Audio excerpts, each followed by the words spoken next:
ಸದ್ಯ ರಾಜ್ಯ ಸರ್ಕಾರದ ವಿರುದ್ಧ ಮುಗಿಬೀಳೋದಕ್ಕೆ ಕಮಲ ಪಡೆ ಕೂಡ ಸಜ್ಜಾಗ್ತಾ ಇದೆ. ಎಸ್ಪೆಷಲಿ ಸದನದಲ್ಲಿ ಅಬಕಾರಿ ಹಗರಣ ಪ್ರಸ್ತಾಪ ಮಾಡಬೇಕಂತ ಹೇಳಿ ಬಿಜೆಪಿ ಭಾರಿ ಸಿದ್ಧತೆಯನ್ನ ಮಾಡ್ಕೊಳ್ತಾ ಇದೆ. ನಿಯಮಾವಳಿಯ ಅಡಿಯಲ್ಲಿ ಚರ್ಚೆಗೆ ಈಗ ಆಲ್ರೆಡಿ ಬಿಜೆಪಿ ನಾಯಕರು ಸದನವನ್ನು ಕೋರ್ಕೊಂಡಿದ್ದಾರೆ, ಆಗ್ರಹಿಸ್ತಾ ಇದ್ದಾರೆ. ಇವತ್ತು ಚರ್ಚೆಗೆ ಅವಕಾಶ ಕೊಡಲಾಗುತ್ತೆ ಅಂತ ಕೂಡ ಸ್ಪೀಕರ್ ಹೇಳಿದ್ದಾರೆ. ಹಾಗಾಗಿ ಅಬಕಾರಿ ಹಗರಣ ಇವತ್ತು ಸದನದಲ್ಲಿ ಭಾರಿ ದೊಡ್ಡ ಮಟ್ಟದಲ್ಲಿ ಸದ್ದು ಮಾಡುವಂತಹ ಎಲ್ಲ ಲಕ್ಷಣಗಳು ಕಂಡು ಬರ್ತಾ ಇದೆ.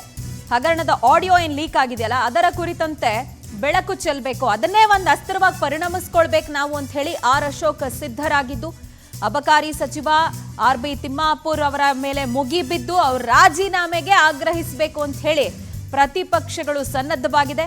ಪಟ್ಟು ಹಿಡಿಯುವಂತ ಎಲ್ಲ ಲಕ್ಷಣಗಳು ಕೂಡ ಇದೆ. ಇದರ ಜೊತೆಗೆ ಇನ್ನೂ ಒಂದಷ್ಟು ಯೋಜನೆಗಳು, ನೀರಾವರಿ ಇಲಾಖೆದು ಬಾಕಿ ಬಿಲ್ ಏನಿದೆ ಅದರ ಕುರಿತಂತೆ ಚರ್ಚೆಗೆ ಆಗ್ರಹಿಸ್ತಾರೆ. ಅಂಡ್ ಗುತ್ತಿಗೆದಾರರು ನಮಗೆ ಪೇಮೆಂಟ್ಗಳಾಗಿಲ್ಲ ಅಂತ ಪದೇ ಪದೇ ಸರ್ಕಾರದ ಮೇಲೆ ಬೇಸರ ವ್ಯಕ್ತಪಡಿಸ್ತಾರಲ್ಲ, ಆರೋಪ ಮಾಡ್ತಾರಲ್ಲ, ಅದನ್ನು ಕೂಡ ಚರ್ಚೆಗೆ ತೆಗೆದುಕೊಳ್ಬೇಕು ಅನ್ನುವಂತ ನಿಲುವು ಬಿಜೆಪಿಯದು. ಅಂಡ್ ಈ ಸಂದರ್ಭ ಆಡಳಿತ ಪಕ್ಷ ತಿರುಗೇಟ್ ಕೊಡುವಂತ ಸಾಧ್ಯತೆ ಏನು ತಳ್ಳಿ ಹಾಕೋಂಗಿಲ್ಲ. ಬಿಜೆಪಿಯ ಹಳೆ ಹಗರಣಗಳನ್ನು ಕೆದಕಿ ಅವ್ರ ಬಾಯಿ ಮುಚ್ಚಿಸುವಂತ ಪ್ರಯತ್ನ ಮಾಡೋದಕ್ಕೆ ಬಿಜೆಪಿ ನಾಯಕರಿಗೆ ಟಾಂಗ್ ಕೊಡಬೇಕು ಅಂತ ಹೇಳಿ ಆಡಳಿತಾರೂಢ ಕಾಂಗ್ರೆಸ್ ಸನ್ನದ್ಧವಾಗಿದ್ದು, ಮುಖ್ಯಮಂತ್ರಿಗಳು ಕೂಡ ಇದನ್ನೇ ಸೂಚನೆ ಕೊಟ್ಟಿದ್ದಾರೆ. ನಿನ್ನೆ ನಡೆದಂತಹ ಸಿಎಲ್ಪಿ ಮೀಟ್ನಲ್ಲಿ ಮುಖ್ಯಮಂತ್ರಿಗಳು ಈ ಸೂಚನೆಯನ್ನು ಕೊಟ್ಟಿದ್ದು, ಆಡಳಿತ ಪ್ರತಿಪಕ್ಷಗಳ ನಡುವೆ ಸದ್ದು ಗದ್ದಲ ಏರ್ಪಡುವ ಸಾಧ್ಯತೆ ಇದೆ. ರಾಜ್ಯಪಾಲರ ವಂದನಾ ನಿರ್ಣಯದ ಮೇಲೆ ಮುಖ್ಯಮಂತ್ರಿಗಳು ಉತ್ತರ ಕೊಡುವಂತ ಸಾಧ್ಯತೆ ಇದೆ.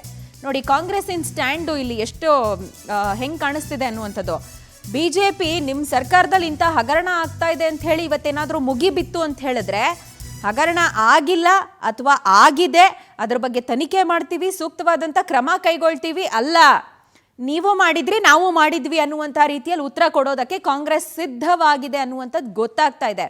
ಬಟ್ ಸದನ ನಡೆದಂಥ ಸಂದರ್ಭದಲ್ಲಿ ನೋಡೋಣ, ಬಿಜೆಪಿ ಇವ್ರ ಮೇಲೆ ಮುಗಿಬಿದ್ದಾಗ ಕಾಂಗ್ರೆಸ್ ಯಾವ ರೀತಿ ಅದನ್ನ ಸಮರ್ಥನೆ ಮಾಡ್ಕೊಳ್ಳುತ್ತೆ, ಆಗುವಂಥ ಡ್ಯಾಮೇಜ್ ಕಂಟ್ರೋಲಿಗೆ ಹೆಂಗೆ ಮುಂದಾಗುತ್ತೆ, ಅಥವಾ ನೀವು ಹಗರಣ ಮಾಡಿದ್ದೀರಾ ನಾವು ನಿಮಗಿಂತ ಏನು ಕಡಿಮೆ ಅಲ್ಲ ಅಂತ ಹೇಳಿ ಸೇರಿಗೆ ಸವಾ ಸೇರು ಅನ್ನುವಂಥ ರೀತಿಯಲ್ಲಿ ಕಾಂಗ್ರೆಸ್ ವರ್ತನೆ ಮಾಡುತ್ತಾ, ಇಂಥದ್ದೊಂದು ಕುತೂಹಲ ಇದೆ. ಬಟ್ ಅದಕ್ಕೆ ಸನ್ನದ್ಧರಾಗಿದ್ದಾರೆ. ನಿನ್ನೆ ಸಿಎಲ್ಪಿ ಮೀಟಲ್ಲಿ ಈ ಕುರಿತಾಗಿ ಅವರಿಗೆ ಸೂಚನೆಗಳೆಲ್ಲವೂ ಕೂಡ ಮುಖ್ಯಮಂತ್ರಿಗಳ ಕಡೆಯಿಂದಾನೇ ಲಭ್ಯ ಆಗಿದೆ ಅನ್ನೋದು ಗೊತ್ತಾಗ್ತಿದೆ.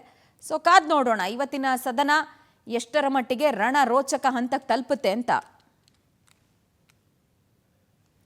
ರೈಟ್, ಡೀಟೇಲ್ಸ್ ಕೊಡೋದಕ್ಕೆ ನಮ್ಮ ಪ್ರತಿನಿಧಿ ರೂಪೇಶ್ ನಮ್ಮೊಂದಿಗೆ ನೇರ ಸಂಪರ್ಕದಲ್ಲಿದ್ದಾರೆ.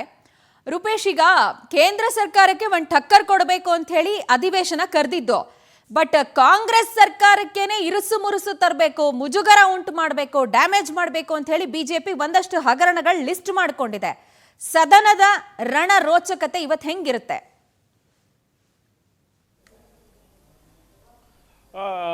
ಪ್ರಜ್ವಲ್, ಈಗ ಮೂಡ ಹಗರಣ ಆಯಿತು, ಅದಾದ ಬಳಿಕ ವಾಲ್ಮೀಕಿ ಹಗರಣ ಎರಡೂ ಕೂಡ ಸರ್ಕಾರವನ್ನೇ ಅಲುಗಾಡಿಸಿತ್ತು. ಹಿಂದೆ ಸಂತೋಷ್ ಪಾಟೀಲ್ ಆತ್ಮಹತ್ಯೆ ಪ್ರಕರಣ ಇಲ್ಲಿ ಈಶ್ವರಪ್ಪನವ್ರನ್ನ ಅಲುಗಾಡಿಸಿತ್ತು.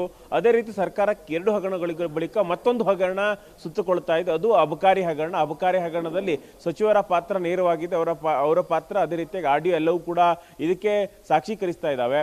ಅದೇ ರೀತಿ FIR ಅಲ್ಲಿ ಸ್ಪಷ್ಟವಾಗಿ ಉಲ್ಲೇಖ ಮಾಡಲಾಗಿದೆ, ಮಾಮೂಲನ್ನು ಕೊಡಬೇಕಾಗಿತ್ತು ಅನ್ನೋದನ್ನ ಸ್ಪಷ್ಟವಾಗಿ ಉಲ್ಲೇಖ ಮಾಡಲಾಗಿದೆ. ಸರ್ಕಾರ ಪೊಲೀಸ್ ಎಲ್ಲವೂ ಕೂಡ ಈಗ ಸರ್ಕಾರದ ಅಡಿಯಲ್ಲೇ ಬರೋಕ್ಕಂತ ವ್ಯವಸ್ಥೆ ಇರೋದ್ರಿಂದ ಇಲ್ಲಿಗ ಎಲ್ಲ ಅದನ್ನು ನೋಡಿದ್ರೆ ಈಗ ಸ್ಪಷ್ಟವಾಗಿ FIR ನಲ್ಲೂ ಕೂಡ ಉಲ್ಲೇಖ ಮಾಡಲಾಗಿತ್ತು, ಸರ್ಕಾರಕ್ಕೆ ಮಾಮೂಲಿ ಕೊಡಬೇಕಾಗಿತ್ತು ಅಂತೇಳಿ. ಸಚಿವರು ಕೂಡ ಮಾಮೂಲಿ ತೆಗೆದುಕೊಳ್ತಾ ಇದ್ರು ಅನ್ನೋದನ್ನ ಎಲ್ಲವೂ ಕೂಡ ಸ್ಪಷ್ಟವಾಗಿ ಆ FIR ದಾಖಲಾತಿ ಹೇಳ್ತಾ ಇದೆ.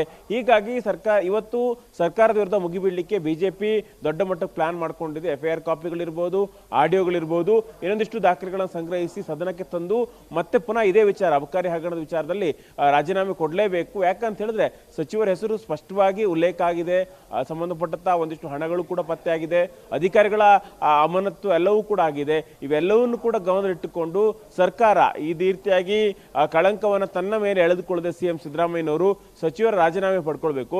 ಎಲ್ಲ ಒಂದ್ ಕಡೆ ರಾಜೀನಾಮೆ ಪಡ್ಕೊಂಡೇ ಇಲ್ಲ ಅಂತ ಹೇಳಿದ್ರೆ ಸಿಎಂ ಸಿದ್ದರಾಮಯ್ಯನವರೇ ಇದರಲ್ಲಿ ನೇರವಾಗಿ ಪಾಲುದಾರರು ಅಂತ ಹೇಳಿ ಅಗತ್ಯನ ಆರೋಪವನ್ನು ಬಿಜೆಪಿ ಮಾಡಿ ಸಿದ್ಧತೆಗಳನ್ನು ಮಾಡ್ಕೊಂಡಿದೆ. ಸಿಎಂ ಸಿದ್ದರಾಮಯ್ಯನವರು ನಿನ್ನೆಯ ಸಭೆಯಲ್ಲಿ, ಶಾಸಕಾಂಗ ಸಭೆಯಲ್ಲಿ ಒಂದು ಮಾತನ್ನು ಹೇಳಿದ್ರು. ಏನಂತ ಹೇಳಿದ್ರೆ, ಯಾರೇ ಏನೇ ಮಾತಾಡಿದ್ರು ಕೂಡ ಅತಿ ಹೆಚ್ಚಾಗಿ ಪ್ರಮಾಣದಲ್ಲಿ ಶಾಸಕರು ಸದನಕ್ಕೆ ಬರ್ತಾ ಇಲ್ಲ, ಮಂತ್ರಿಗಳು ಕೂಡ ಸದನಕ್ಕೆ ಬರ್ತಾ ಇಲ್ಲ. ಈ ಸಂದರ್ಭದಲ್ಲಿ ಸರ್ಕಾರದ ವಿರುದ್ಧ ಟೀಕೆಗಳು ಬಂದಾಗ ಸಚಿವರುಗಳ ಮೇಲೆ ಟೀಕೆಗಳಾದಾಗ ಶಾಸಕರು ನೆರವಿಗೆ ಬರಬೇಕು. ಹೀಗಾಗಿ ಶಾಸಕರು ನೆರವಿಗೆ ಬಂದಿಲ್ಲ ಅಂತ ಹೇಳಿದ್ರೆ ಸರ್ಕಾರಕ್ಕೆ ದೊಡ್ಡ ಪ್ರಮಾಣದಲ್ಲಿ ಮುಜುಗರ ಆಗುತ್ತೆ. ಏನೇ ಟೀಕೆಗಳು ಬಂದರೂ ಕೂಡ ಎಲ್ಲವೂ ತನಿಖೆ ಆಗ್ತಾ ಇದೆ. ತನಿಖೆ ಆಗೋ ಸಂದರ್ಭದಲ್ಲಿ ಅವರೇನು ಕೂಡ ರಾಜೀನಾಮೆ ಕೊಡುವಂತ ಅಗತ್ಯ ಇಲ್ಲ ಅಂತ ಹೇಳಿ ನಿನ್ನೆ ಆರ್ ಬಿ ತಿಮ್ಮಪ್ಪರ ಬೆಂಬಲಕ್ಕೆ ಈ ಸಭೆಯಲ್ಲಿ ಶಾಸಕಾಂಗ ಸಭೆಯಲ್ಲಿ ಬಂದಿದ್ರು ಅಂತ ಹೇಳಲಾಗ್ತಾ ಇತ್ತು. ಹೀಗಾಗಿ ನೇರವಾಗಿ ಸದನದಲ್ಲೇ ಇದನ್ನು ಎದುರಿಸಬೇಕು. ಅದೇ ರೀತಿ ಅವ್ರು ಏನೇ ಹೇಳಿದ್ರು ಕೂಡ ಬಿಜೆಪಿ ಕಾಲದ ಹಗರಣಗಳನ್ನ ತೆಗೆದು ಅದಕ್ಕೆ ಉದಾಹರಣೆ ಸಮೇತವಾಗಿ ವಿವರಿಸಬೇಕು. ಹಗರಣ ಅಂತ ಹೇಳಿದ್ರೆ ಈ ರೀತಿಯಾಗಿರ್ತಕ್ಕಂಥ ದಾಖಲೆಗಳಿಟ್ಟು ಮಾತಾಡುವುದು, ದಾಖಲೆಗಳ ಸಮೇತವಾಗಿ ಮಾತಾಡಬೇಕು. ಆದ್ರೆ ಇಲ್ಲಿ ಆರ್ ಬಿ ತಿಮ್ಮಪ್ಪರ ವಿಚಾರದಲ್ಲಿ ಯಾವುದೇ ರೀತಿ ಹಗರಣ ಆಗಿಲ್ಲ ಅಂತ ಹೇಳಿ ಹೇಳಲಿಕ್ಕೆ ಸಿದ್ಧತೆಗಳನ್ನ ಮಾಡ್ಕೊಂಡಿದೆ. ಹೀಗಾಗಿ ಇವತ್ತು ಬಿಜೆಪಿ ಯಾವ ರೀತಿ ಪ್ರಸ್ತಾಪ ಮಾಡುತ್ತೆ, ಅದಕ್ಕೆ ತಿರುಗೇಟು ಯಾವ ರೀತಿಯಾಗಿರುತ್ತೆ ಅನ್ನೋದು ಈಗ ಪ್ರಮುಖವಾಗಿರುತ್ತೆ ಇವತ್ತು. ಪ್ರಜ್ವಲ. ಫೈನ್ ರೂಪೇಶ್, ಥ್ಯಾಂಕ್ ಯು ತಮ್ಮೆಲ್ಲ ಡೀಟೇಲ್ಸ್ಗೆ.